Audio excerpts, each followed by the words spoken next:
morning. This is Tampa Home Talk, and we've got an exciting couple of hours lined up for you this morning. And let's jump into market stats. It's interesting, Leo, because I look at the delayed stats. We've talked about this, right, that come out from like Florida Realtors and from NAR, and they are just now starting to say, oh, the numbers are improving.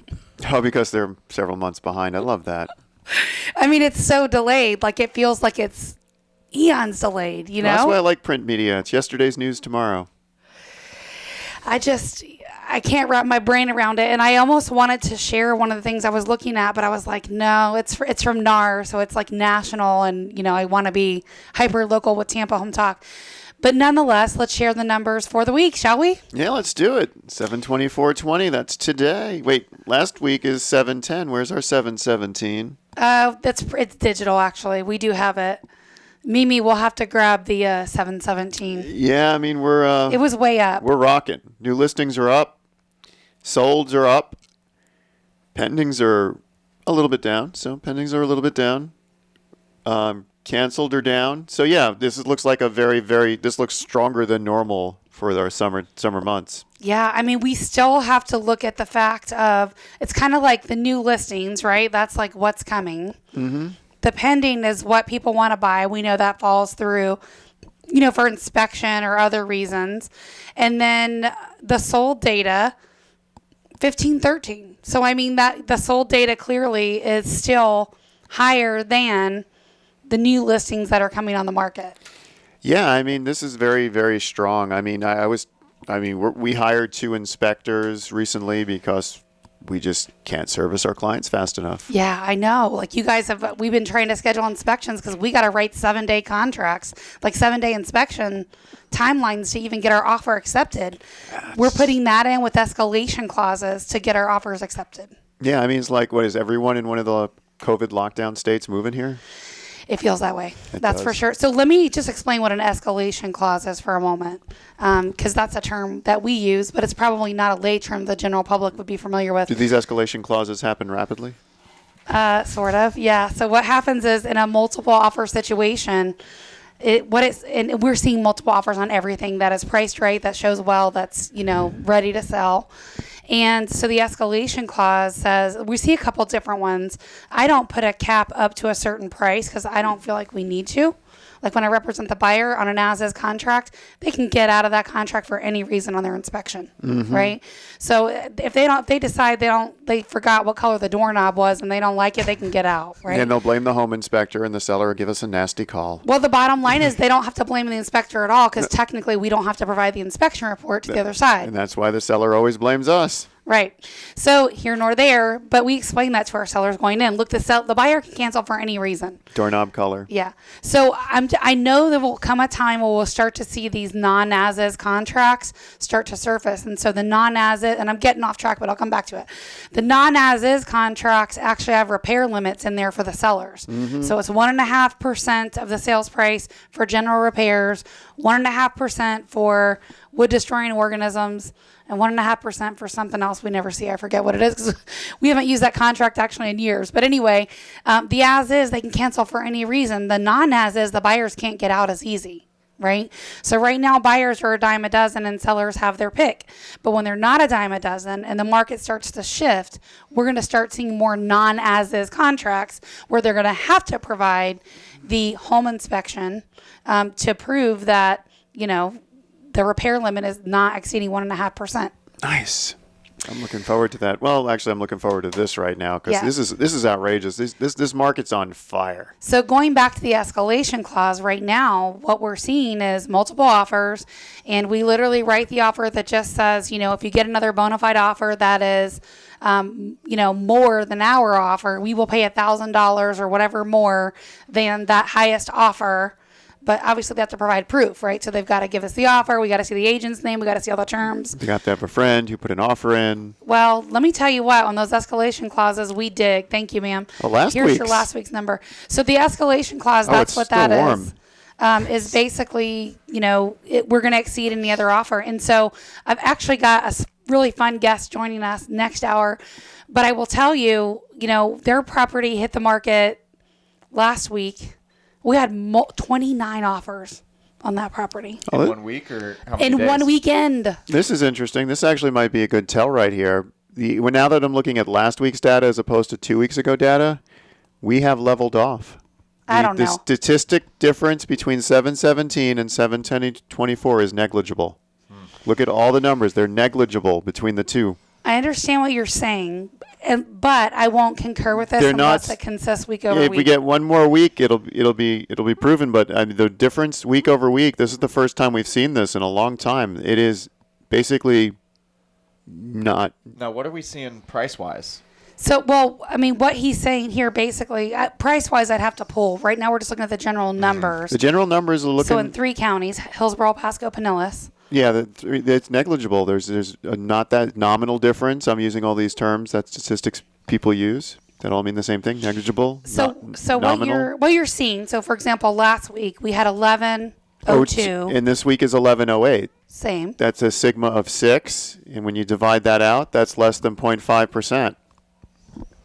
All right, and pending, that's where we see the big difference. Oh, pending 1870 versus 1800. Okay, that So we had 70 more properties go pending last week versus this week. 3.5%, still negligible. Yeah. Yeah, I'd love to see now if this continues to 731, we might have a cooling off, and we might actually just be in a nice hot market as opposed to just this on fire market. So you're saying what, pending or sold? Where do you think that's going to show up first? I mean, pending, obviously. Yeah, obviously pending. But you think 70 properties in 3 counties over a week is enough to say you feel like the market's shifting or changing or modifying? I'm saying it's leveling. I'm not saying anything about shifting or changing. It's just leveling. I It's don't- still going to I- be a great market. I don't think 30 properties per county in 1 week is a leveling. I just don't. We'll see next week. How does this compare to last year? I ask that all the time, and I we know, never get that data. yeah, because we weren't measuring not out it. yet. It's not out yet. Yeah, we're still waiting for the. Yeah, you missed my comment earlier. Oh, I heard it on. I Okay, heard it thank on you. the ride in. Yes. Yes. We weren't measuring it every day until COVID hit. Because I was telling Leo, the data that we normally pull from that we were sharing on the air is so delayed, it's not accurate. Yeah, but if We we're can't asking, even use it. if we're asking for data from a year ago, is it delayed more than a year? It's harder than you think to pull. So the way Florida Realtors pulls it is not the same as the way we've been pulling it. It's easy for me to pull. I just turn to Mimi and go, I need some data. And it Yeah. appears. Look, feel how warm this data is. This is hot off the well, not anymore. Ooh. It's cooled down a little Yeah. It's not that fresh loaf of bread that you get at the table. bit. yet, you know? No. So we're starting to see different articles show up, right? Like one I saw said that it's official, U.S. won't see a housing bubble crash anytime soon, according to Housing Wire, which is, it's a very They had to go out and credible jinx source. it, you know? Wait. This is an article by Housing Wire, for Housing Wire, quoting Housing Wire? No, Housing Wire It's very reported meta. it. Thank you. So they're talking about some of the data that mortgage bankers see. Oh, I love charts. Yeah, here you can chart and geek out and give my voice a break. Well, I have to read the chart.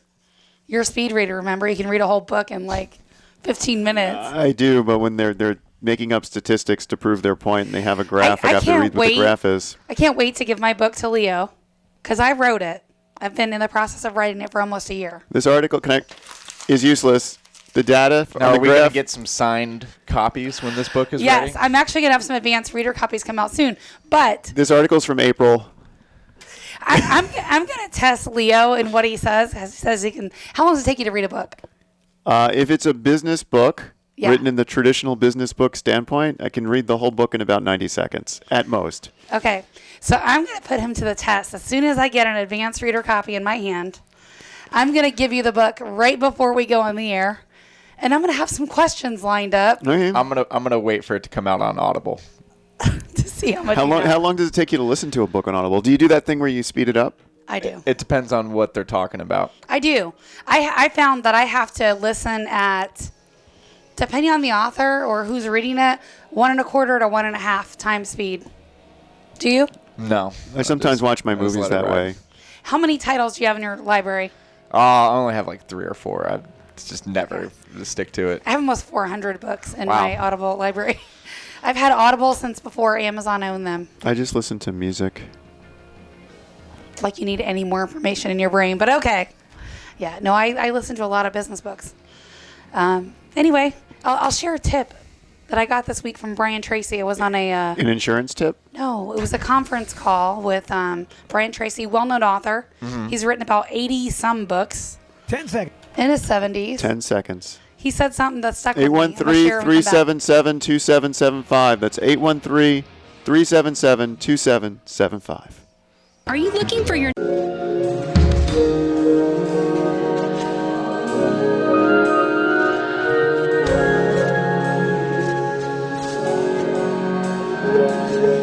Well, good morning. Welcome back to 813-377-2775. That's 813-377-2775 for all your Tampa Home Talk needs. I was going to say, this is Tampa Home Talk.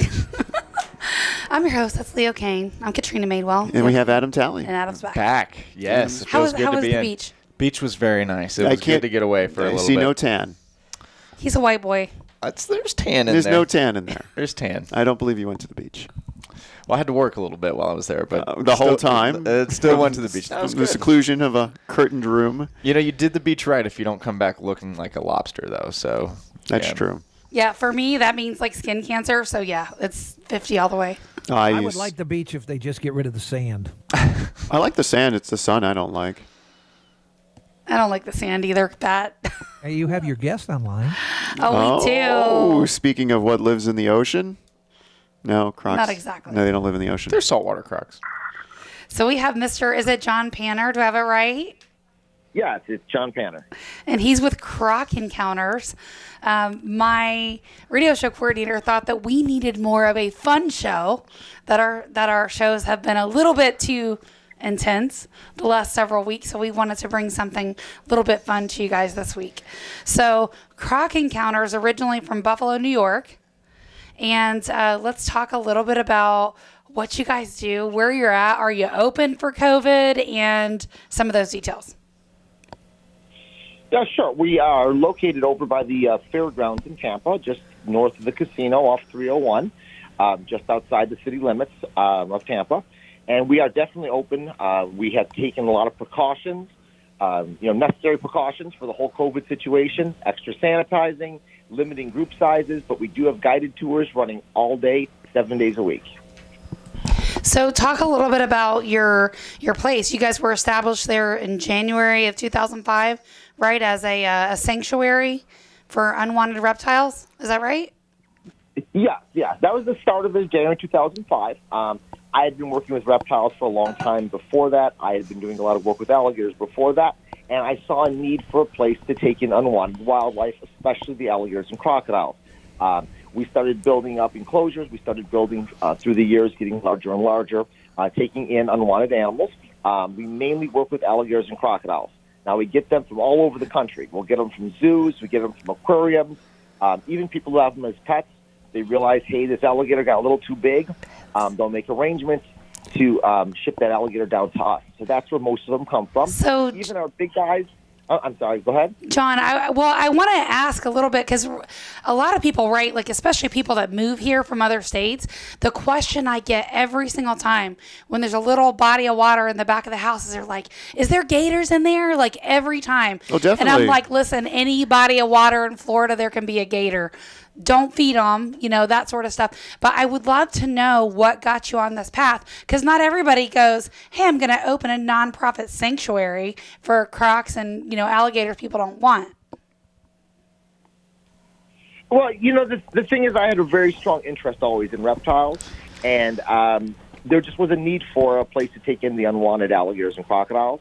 And also, our real mission is twofold. It's not only providing a home, but it's also providing an educational experience so that people can learn about the alligators, learn about crocodiles. We have many different species of crocodiles as well. Most crocodiles are endangered. It's a great experience for people to learn about the animals, to appreciate the animals, and to help conserve them in the wild as well. Now, I found it very interesting that you said that you take in alligators and crocs that people have as a pet. Yeah, who has an alligator for a pet? Can you explain that to me? Because I really do not understand that one. Well, laws and regulations vary greatly state by state of what animals people can have, and if there's a legal ability to have an alligator as a pet. In some states, especially northern states where it's not going to be a problem with it. If an alligator escapes, it's going to die over winter. It's not going to become established. It's not going to put people in harm's way.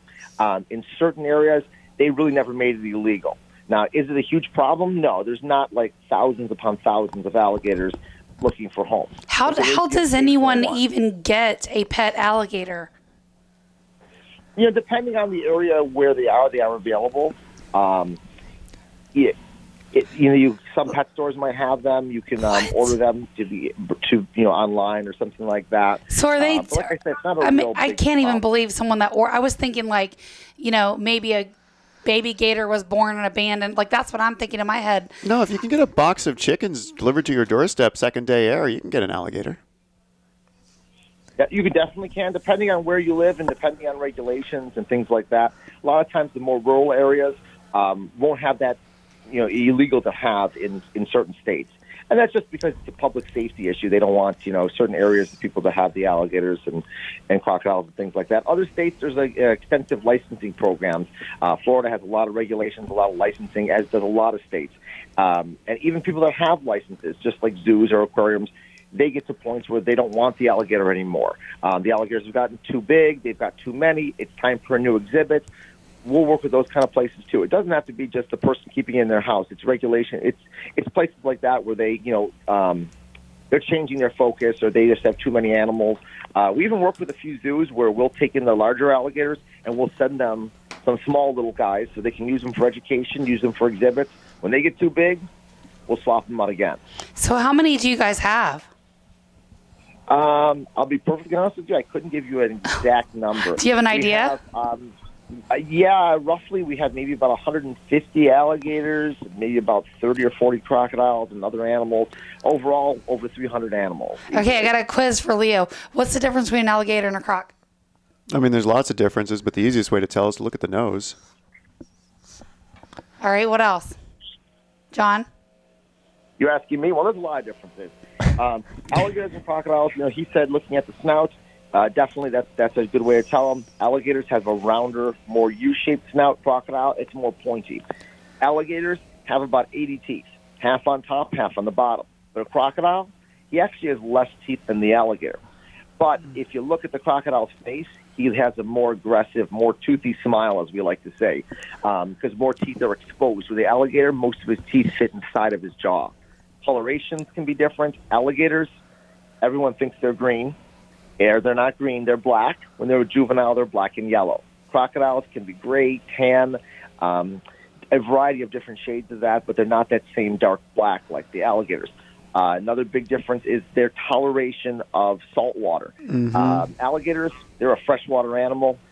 Can they live in brackish? Yes, they definitely can. Can they go into salt water? Sure. They can go out for the day. They can go to the beach and hang out, but they usually are going to go back to fresh water at the end of the day. But a crocodile, he's more adapted to excrete that salt from his body. So he can go live out in complete saline, complete saltwater environments and excrete that salt. So that's one of the big differences, is their tolerance for salt water. Oh, I got a question for Katrina now that she asked me one. So, Don't ask Katrina, do me. you know why the baby alligators are actually black and yellow? I don't, but I live on the water, so I've seen them in the water behind me. There's a very but I've never specific seen reason. I've never seen a baby at all that's black and yellow. They're always black. I've never seen a baby. They're usually black with the yellow stripes. Never seen them. Never noticed that. You want to take the answer, John? Yeah, definitely. That color pattern, that black and yellow, that helps the juveniles blend into the environment better. So you think about an alligator that lives, at the water's edge. There's some aquatic vegetation. There's some reeds. There's some things like that. Those yellow bands help that alligator to blend in a little bit better. Is it right down their back? And where does it come from? No, because they're vertical. No, it's vertical going down their side. So it looks like blades of yellow grass. band, yellow stripe. So where does it come from? The mother. The mother gives it to And them. when they're born, they're going to have that coloration. Huh. Now, Sure, there's a scientific reason why. Hey, John. What? So you keep mentioning that you have other animals. What other type of reptiles do you guys have? Well, we've got a lot of different kinds of reptiles. Outside of reptiles, we have some fish, we have some birds, macaws, things like that. But in the reptile area, we have lots of turtles, lots of pet turtles that people have had, and have brought to us through the years. We've got probably over 100 aquatic turtles. We've got a big pond in the middle where all those aquatic turtles live. They're all we're doing great living together happily in this big enclosure. These are turtles that, were former pets that people had. They had them in a tank in their house, and they realized that, hey, turtles are a tremendous amount of cleaning and work, and they just didn't want them anymore. So they'll bring them to us. We'll keep them in that enclosure. And even when we do the tours, that's one of the interactions. You get to stop by that turtle pond and feed pellets, turtle pellets to all these turtles in this big enclosure. I tell you what, we were on the boat last Sunday, and I saw the biggest sea turtle I've ever seen. Yeah. How big was it?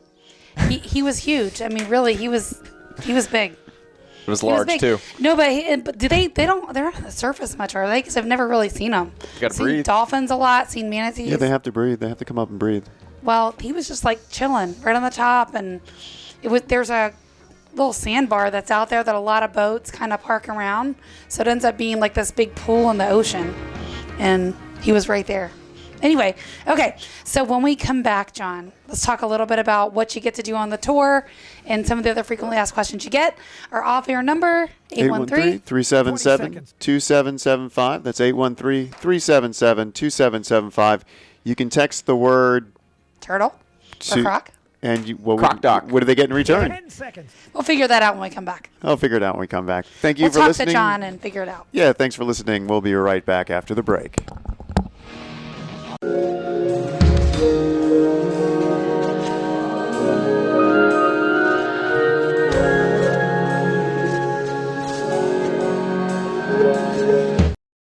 Welcome back to Tampa Home Talk. This is Adam Talley, joined by Katrina Madewell, Realtor Extraordinaire, and Leo Kane with Beryl Project Engineering and Inspections. If you want your inspector to be a licensed engineer, you got to go to Beryl. And alligator wrestler. And alligator wrestler, John Painter with Croc Encounters.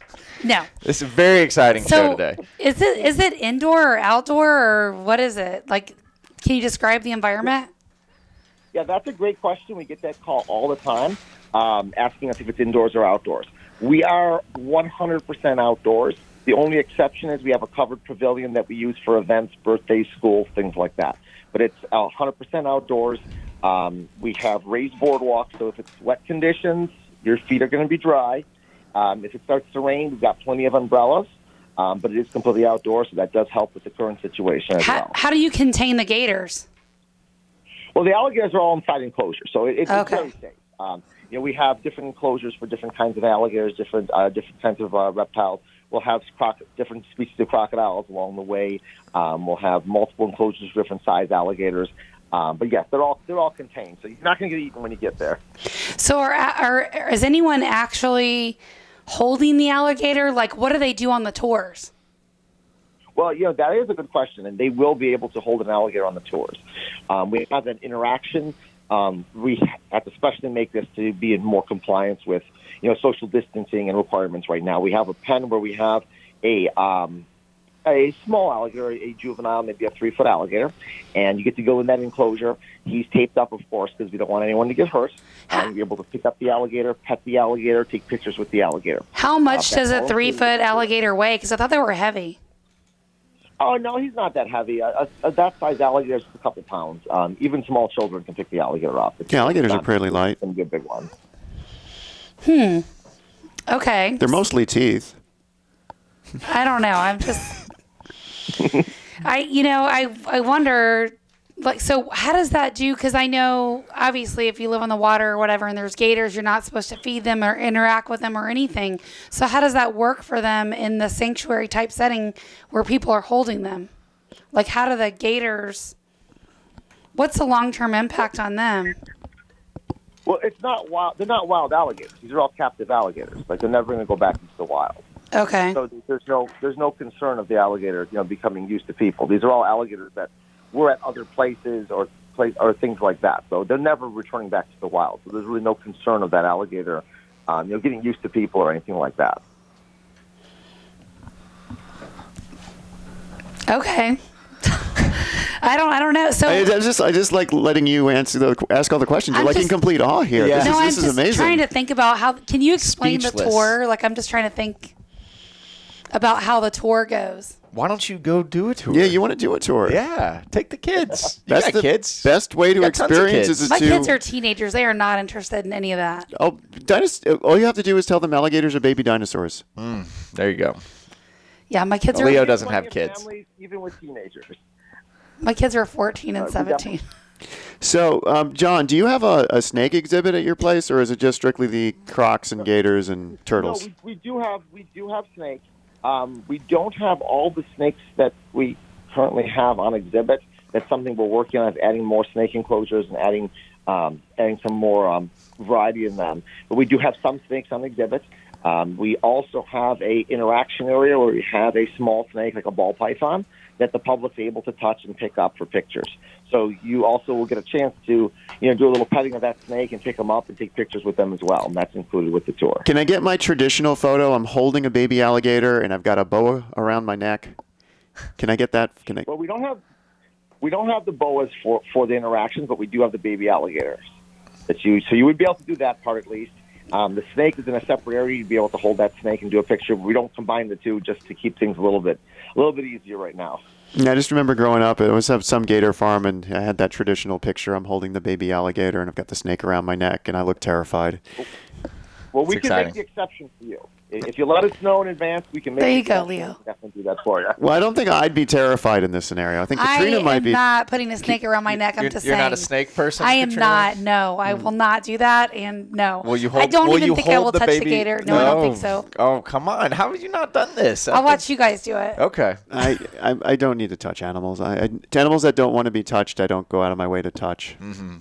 It's not that I'm scared of them. I just respect the fact they don't like being touched. So I How about the mean, chickens, though? I don't touch them. Oh. I won't even tell you the chicken story, but anyway. A pet-free petting zoo over at Leo's house. Yeah. No, my daughter had this chicken. She literally would take the chicken swimming in the pool. Yeah, I could see that. And the chicken loved it. She would just hang out in her lap like a dog. Oh, do your gators jump, John? Or is any showmanship with the gators?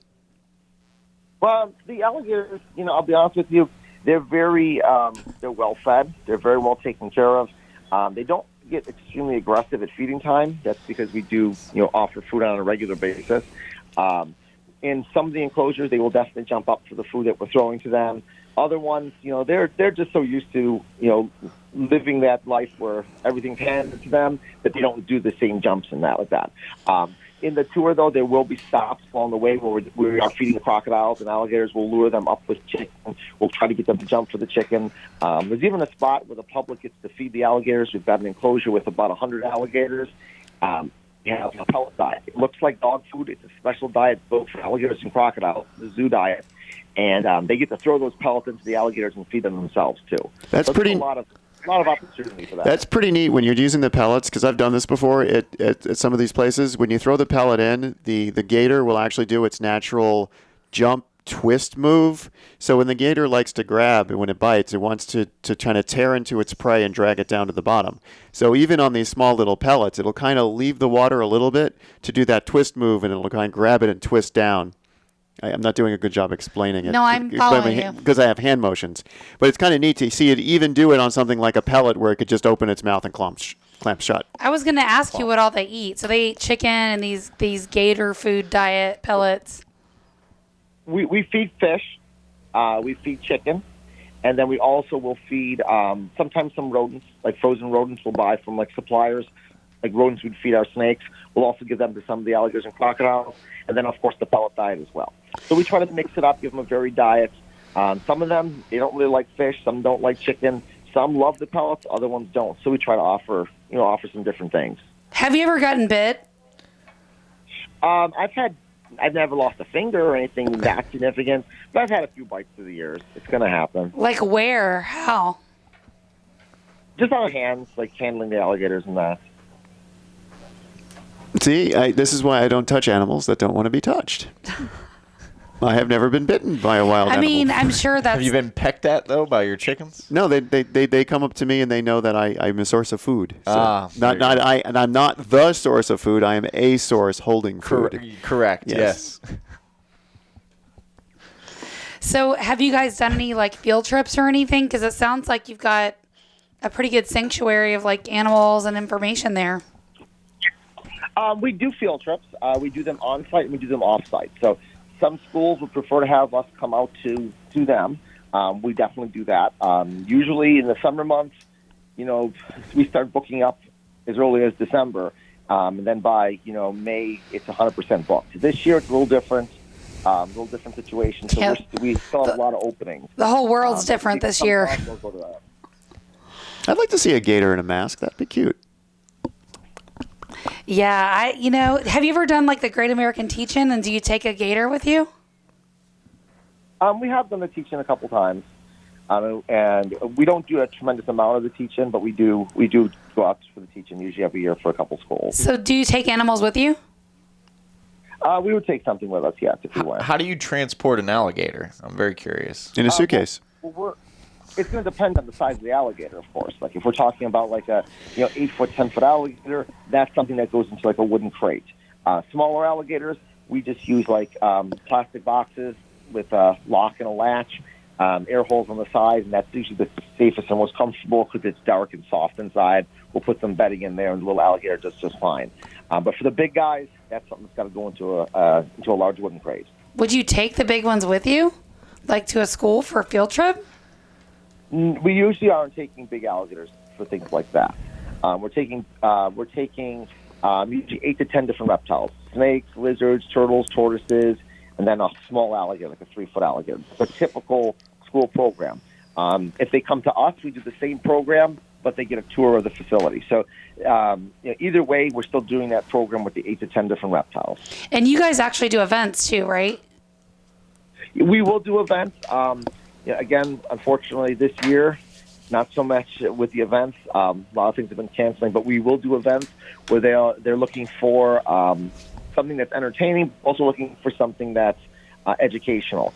And we custom build the events of what the places are looking for. We'll do exhibits with multiple different animals and different stations that people can walk by, learn about the animals. We do photo ops, different things to meet the needs of that event. How long do the tours take? The tours are about an hour and a half from start to finish. We do them, in all weather. But like I said, we have umbrellas and raised boardwalks. So, a typical Florida day might get some rain, but it's usually fast passing, and it works out just fine.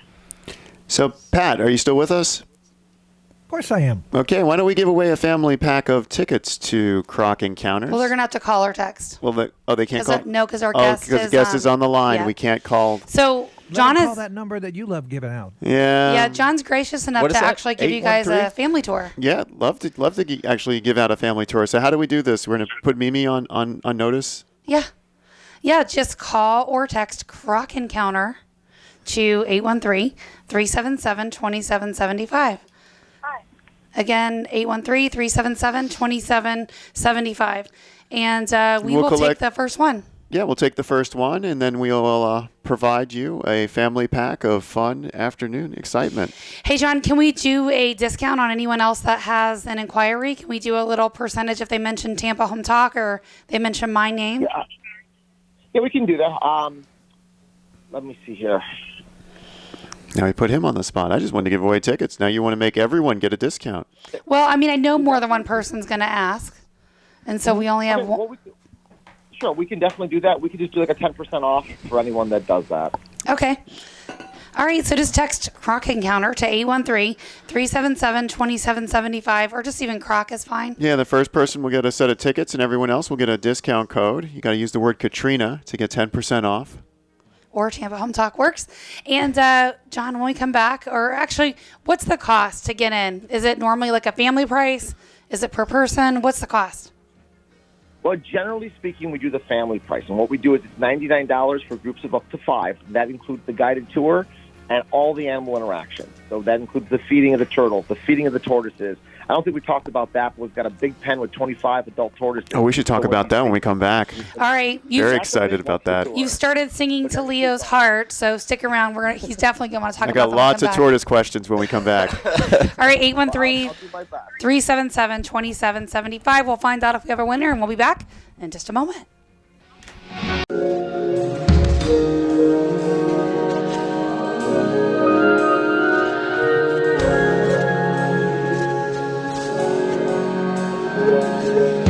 Well, Well, good morning. Welcome back, Tampa Home Talk. This next segment's all about the tortoises, all about the turtles. Here on the Tampa Home Talk, we've got John from Croc Encounters. Oh, and before we dive in, yes, go ahead and tell us who our winner is. Well, the winner for the family tour is Cindy Rosenberg, and Cindy will get you connected with John. Thank you for listening, and let us know about the Croc Encounter. We want to know all about the experience. So you may remember we had Alton in with the Tampa Bay Tornadoes, the arena football. Oh, I'm sad about this. We were supposed to have really great tickets, remember, and like this whole experience. Yeah, let's remind our listeners that the opening game tomorrow is now canceled. No football this year. I don't think there's going to be any college football either. Did you see that somewhere officially, Pat, or it's pretty much just no? No, just why there's not a whole bunch of chit-chat about it and the way the rumors are headed and what the news is saying. And pretty much when I listen to sports stations, that's what the sportscasters are saying. Spring football is what I hear, Pat. Yeah, probably spring. Do you think they'll change the schedule, or do you think they just... It'll be shorter. But do you think they'll change the schedule, or they're just not going to do it at all? I think there's going to be something in the spring, like Adam said. You do? So you'll think they'll extend the year? Yeah. Let us start. Well, I think at least with the NFL, they'll be able to see how MLB and the NBA and everybody kind of handles what they got going on. They at least get the value of time there. But I think college, it's hard to put unpaid athletes in that position. Unpaid party athletes. I mean, they should be getting paid, but that's a different conversation for a different radio show. But they're not. Hey, we got 9 minutes left to discuss tortoises. I'm sorry, this conversation back. He does not want to talk about football. I do not want to talk about football. We only have 9 minutes, and this is going to be a slow segment, so hurry up. Yeah, Leo. Because it's about Did you see Leo check out the minute we start talking about football? He's like, yeah, I'm done. I'm done bringing this conversation back. So, John, what is the largest tortoises you have on site? Well, the largest ones we have, they're called African spur thigh or African sulcatas. It's the third largest species. The biggest ones we have, we've got two big guys. The biggest ones are named Frank and Tank, and they're about 150 pounds. So they're a big tortoise. Oh, those are still babies, though. They're less than 50 years old? Yeah, they're definitely less than 50 years old. They can be very, very long-lived, and max size is you're up around 250 to 300 pounds. So they're about halfway there to how big they're going to get. These ones that we have, they're probably about, I'm going to say maybe 30 inches. What's their lifespan? 150 years. It is? Yeah. They're very long-lived. I thought I heard him say that, but I was like, really? Yeah, it's one of those pets that you pass down from generation to generation. They're awesome to have as pets. They're like moving coffee tables. I'm surprised you don't have turtles. I do not want a pet that's going to outlive me and the children I'm not having. So. Oh, got it. Yeah. Again, I respect a lot of animals, and if they don't like to be touched and they don't need to be in captivity, I don't do that. So you don't want any children? No. You and your wife are young. They don't want to be touched, and they don't want to be in captivity. I will not have children. This is about the tortoises. So we've got the skelettas, this is the African skelettas, which are the third largest tortoise on the planet. Do you have any gopher tortoises, redfoots, things of that nature, the more commonly found ones here in Florida? We don't have any gophers. We have redfoots. We have a nice group of redfoots. I think we have about 9 or 10 adult redfoots in another enclosure. Then we also have Greek tortoises, and we have Russian tortoises. Yeah, so the Greeks and the Russians, those are common pet store tortoises, I like to say. So do you get sourced your tortoises from people who no longer want them when they get to their 18 to 24-inch size? That's where most of the tortoises will come from. But like the Russians and the Greeks, we don't get a lot of calls for that because they're a really good pet tortoise. They don't get very big. They're easy to keep. If you move, you can easily take them with you. So those work out really well. The big guys, they sound like they're going to be great, and they are really a great animal for the right person. But in certain applications, in certain situations, it just doesn't work out having this big tortoise. So that's why we get a lot of calls for the bigger guys.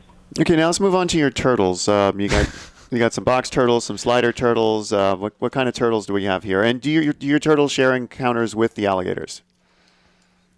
No, they don't share the enclosures with the alligators because the alligators and crocodiles will eat the turtles. So that is a natural part of their diet. So we don't really like to do that. So we have separate areas for them. As far as turtles go, we have many different kinds. I'm going to try to just name a few off the top of my head. We have red-eared sliders, definitely a bunch of those. We've got yellow bellies. We've got Mississippi map turtles, peninsula cooter, snapping turtles, Florida soft shells. I'm sure I'm missing some. There's so many different species all living together in that enclosure. And just for the sake of our listening audience who might not know the difference, what is the difference between the tortoise and the turtle? Well, the real big difference is that a tortoise is a specific kind of turtle. It's a kind of turtle who lives on the dry land. Where in a turtle, when you say the word turtle, it's really meaning an aquatic version. The aquatic turtle having webbed feet, a smooth shell to glide through the water. The land tortoise, he's got a bigger, more domed shell and stumpy trunk-like legs. That's how you can tell them apart, is by looking at their feet. If they got feet like a duck, it's an aquatic turtle. If it's got feet like a little elephant, that is a land tortoise. And there's no in between, right? The only in between that I would say is like a box turtle. Because a box turtle lives in marshy areas. They're technically a turtle, but they spend a lot of time on the land. To me, that's kind of a gray area in between, but they are technically a turtle. Yeah, I didn't know that. Yeah, that's why we talked about snakes, we talked about turtles, we talked about alligators, and we talked about crocodiles. This was a very, very zooistic hour. And your bears, oh my. birds. Yeah, no bears. Well, your birds that you have, I noticed that you said you have macaws, right? Yes, we do. Were these people's pets or? Well, we have several different birds. These are all like former pets that people had that they had for a very, very long time, and we had acquired them. We also have another bird. His name is Tortuga. He is a blue and gold macaw. He wasn't really someone's pet. He just showed up in somebody's backyard. And what they did is they went around the neighborhood asking people, did anybody lose a bird? Nobody knew anything about it. So that's where he came from. But the vast majority of the animals, they're coming from zoos or from people that had them as pets. What's the lifespan of the macaws? They're pretty long too, aren't they? They're very long-lived too. They can be up to 100 years, 80 years. They're a long-lived animal too. How long? Like 80 years you'd have on a big bird. Wow. Well, John, it has been an amazing hour. Thanks for hanging out with us, and thanks for bringing something cool to Tampa Home Talk. We always love to highlight local attractions and businesses, and quite an amazing experience I'm sure someone will have. We'll have to arrange a tour for our group and give you a little bit of a Facebook plug and a little tour of some of the cool things to see. All right. Stick around. We'll be back for hour number 2. I've got an exciting little sneak peek into my book. So some of this content for the next hour, I actually just wrote it for the book. It's one of the last pieces I added, and we're going to share it with you on the air. Where's the insurance section of your book? What chapter is that? We'll come back next hour. It's a 2-page tip of the day.